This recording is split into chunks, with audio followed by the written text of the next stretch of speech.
It's a new look for the Navy's flight demonstration team, plus innovation to help maintainers with a new, first-of-its-kind aircraft, and the maintenance reform helping to get mission-capable aircraft back in flight.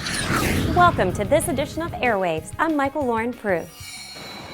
We begin with a major milestone for the CH-53E program.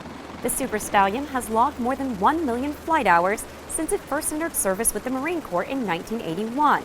The heavy-lift helicopter delivers troops, vehicles, and supplies, and is still one of the most used aircraft in the military. While no longer in production, the CH-53E is undergoing a reset period to increase safety, improve capability, and lengthen its service life until its replacement, the CH-53K King Stallion, is delivered to the fleet. In March, the Navy's top admiral paid a visit to Patuxent River Naval Air Station in southern Maryland, kicking off his stop with a town hall in the base theater. Admiral John Richardson addressed the crowd of about 300, thanking them for their work and the technology developed in support of the warfighter. He also answered questions from the audience on topics like suicide prevention, the Navy's growth, and the future of our forces. Afterward, the Admiral held a private session on military housing and took a tour of the Atlantic Test Range's new facility. Improving the way we fight from the land, the sea, and the air. NOC AD hosted an event at Naval Air Station Patuxent River to bring new and more efficient technologies to the warfighter faster.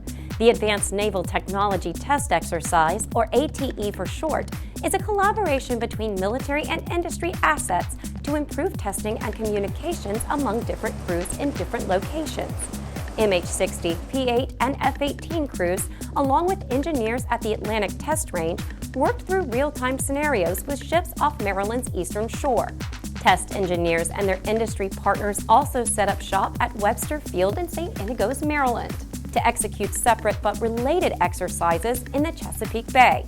A similar larger-scale exercise is planned for 2020. Testing was recently completed at NOC AD for some major changes in the Blue Angels air show. The Navy's elite team will transition from the legacy F-18s to the newer F-18EF models.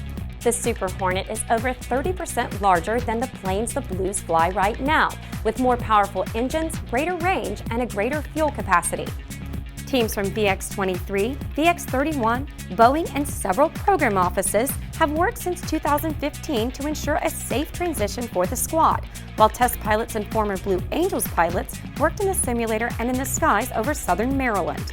So some of the most exciting testing was we had to ensure that the aircraft was safe to perform consecutive rolls. We did up to 4 consecutive rolls in the horizontal and then up to 6 consecutive rolls in the vertical. Crews finished testing ahead of the scheduled transition to the Super Hornet slated for 2021. Navy maintainers at Point Mugu, California have a new tool in the arsenal as they prepare for deployment with the MQ-4C Triton, a long-endurance, high-altitude unmanned air system. MERTS 3D, which stands for Multi-Purpose Reconfigurable Training System, is a cost-effective alternative to hardware training systems. It's a PC-based system that provides a virtual training environment and gives students the ability to perform hands-on training before interacting with the actual aircraft. The Triton Training Team and Naval Air Warfare Center Training Systems Division are working together to train the maintainers. Squadron VUP-19 at Point Mugu will deploy with MQ-4C Triton later this year. And the MQ-25A Stingray program will soon have a new place to call home at NAS Patuxent River. Contractors and members from the Navy's Unmanned Carrier Aviation Program Office broke ground on what will become a state-of-the-art hangar to house the aircraft.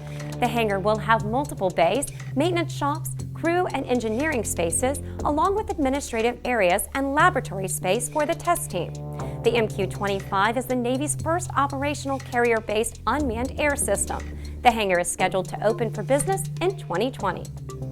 Welcome to the 2019 NAVAIR Commanders Awards. NAVAIR's Vice Admiral Dean Peters recognized the hard work and achievement throughout the command with this year's Commanders Awards. The event focused on mission readiness and speed to the fleet. Also on the Admiral's list, NAVAIR's People and Relationships, A prime example, this year's most impactful supervisor, Sarah Neva, who says she was blown away by the recognition. I received the Most Impactful Supervisor Award, which was a real honor. I just was blown away and super surprised that they recognized me and the work that I've done so far. On the NOC AD side, a crowd gathered at PAX to celebrate achievements aligned with Rear Admiral John Lemon's vision for the command. Admiral Lemon presided over the event, which highlighted accomplishments in innovation, new tools for the workforce, and team support. Among the award recipients, the NOC AD team that brought the newest flying classroom, A-STARS 3, to the Naval Test Pilot School. Innovation Challenge Team Magneto also took home an award for work with electromagnetic fields in the landing gear of the Navy's aircraft. An American dream come true for Chief Petty Officer Cindy Johnson, a logistics specialist at Fleet Readiness Center Southwest. In May, Vice Chief of Naval Operations Bill Moran presided as Johnson got her promotion, and he also named her the Navy Shore Sailor of the Year. Recipients of the award must demonstrate professional and personal dedication throughout every aspect of their job. Declining readiness and mission-capable aircraft numbers have highlighted a need for reform across naval aviation. The Naval Aviation Enterprise is aggressively attacking this challenge through the Naval Sustainment System Initiative, which leverages best practices from commercial aviation. The 18-month initiative focuses on several areas, including Fleet Readiness Center reform. The goal? To increase availability of mission-capable Super Hornets by October 2019. During a recent visit to FRC East, Rear Admiral Michael Zarkowski announced its official entrance into the NSS Pillar Initiative. Reforms have been implemented at 3 other Fleet Readiness Centers across the Navy: FRC Southwest, FRC West, and most recently, FRC Mid-Atlantic. Fleet Readiness Center Southwest turns 100 this year, but the birthplace of naval aviation maintenance isn't slowing down anytime soon. The FRC began service on the newest variant of the E-2 Hawkeye, the E-2D.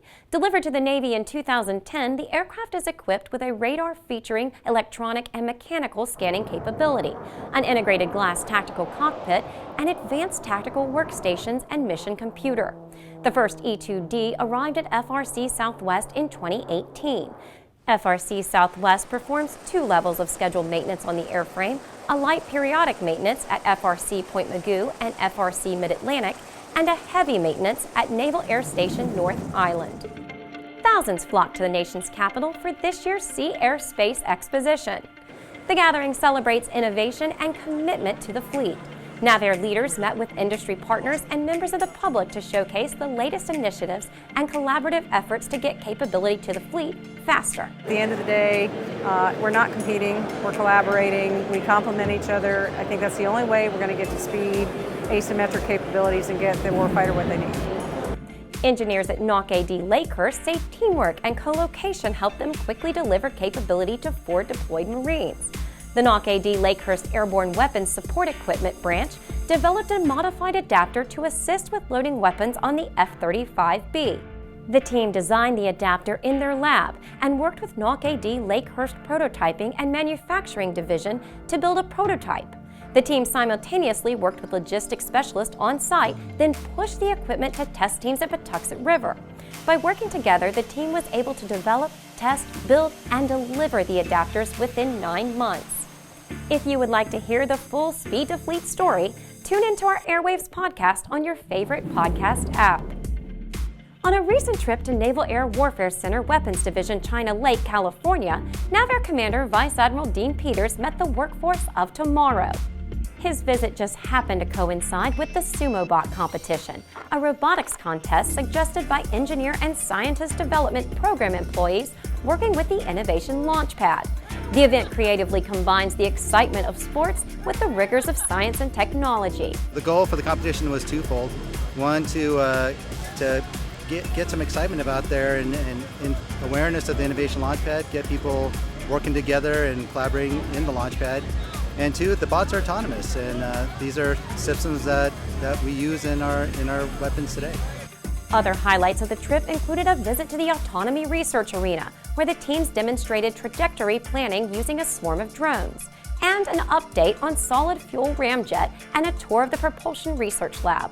This was Peter's second visit and the first extensive tour of NOC WD since assuming command of NAVAIR in 2018.